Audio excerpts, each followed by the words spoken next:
Welcome back to Kin in Line. I make this part 139. It's, I think, 2012, and I'm at my son Luke's 21st in Grahamstown, where he was studying at Rhodes University. Anyway, at the sort of supper that we gave for him and his mates, I sketched some of the people, and this looks like a guy on his phone, would you believe? Tim. And here's another of Luke's mates, sketched rapidly, and then two more here.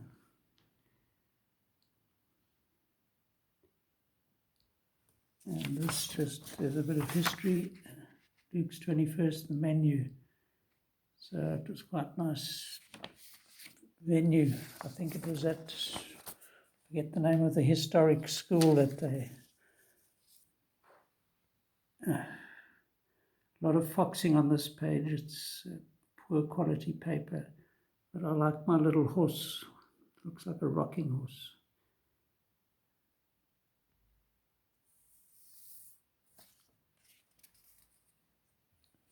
And then I must have done this sketch of somebody on the top right corner of a page of the Herald in 2011. So I can't recall who that is. Anyway, it's a bit of history, eh? And so I worked the shift from 3:30 roughly till about midnight. So as I left, my wife, Robin, worked and still works as a teacher, and her shift, she usually goes to work at about 6:30, gets up at 5:30, and we barely overlapped. I mean, often we didn't overlap. I would be heading off to work just as she came home at 3:30, 3 o'clock. So that was our life, but I mean, we survived. Now, I kept this because somebody had printed this on our work printer. And I rather liked the effect. And particularly if you look at the context here, something of a mass murderer, time to rejoice. I mean, bizarre that you've got, maybe they caught him or something. But I love the way the printer has backfired here and given us this weird array of lines.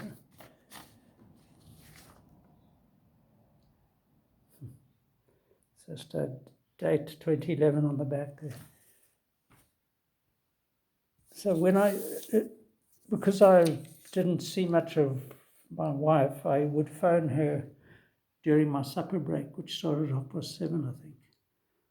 And whilst chatting to her, I would doodle on whatever paper was to hand. And so here,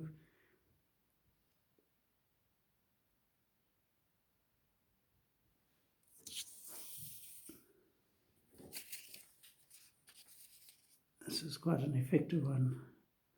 Especially like the fact it's got the little guy's face partially shown there. Look at the eyes, they're kind of reflecting each other.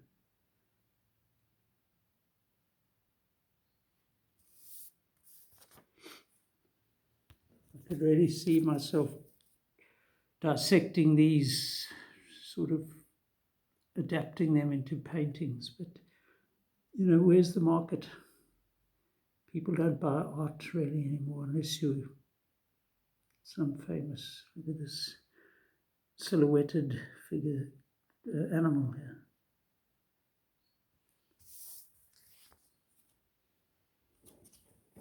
I thought this one was quite bizarre. So it picks up the pencil on the left there.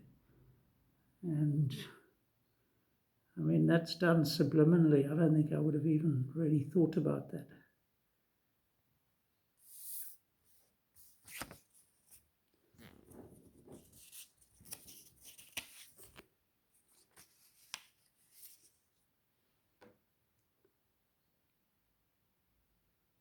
Again, just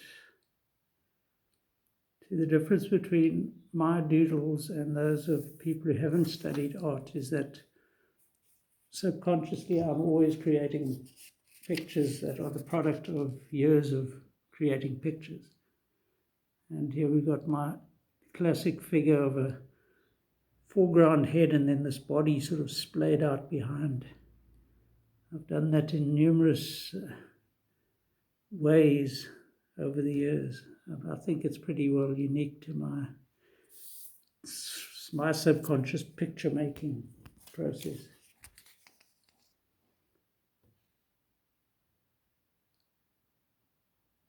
It's a very happy looking, windy person.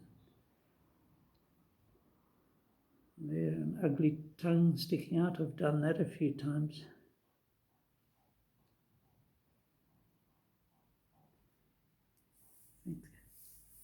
This was the front page of the Algoa Sun, another newspaper they managed to destroy. It no longer exists. It was a community free sheet.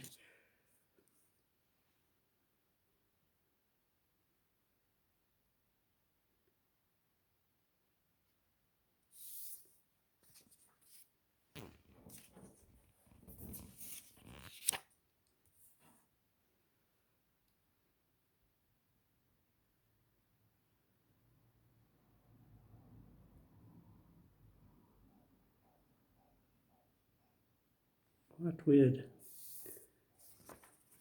What the old subconscious comes up with it.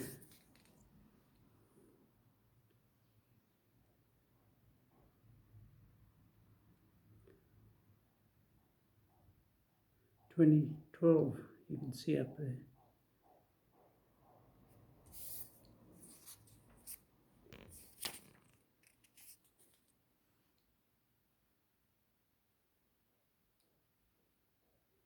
It'll make a really nice vase. You can do that in ceramic.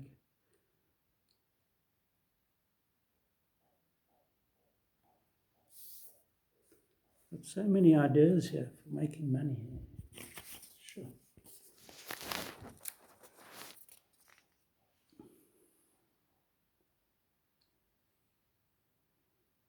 And notes about picking up kids, and that's where I was back then. 2 boys at school, karting, making lunch, having fun, playing soccer with them in the Saturday morning. But I have to confess I'm not as good a dad today because I didn't experience being fathered. My dad died when I was 17, so I actually don't know.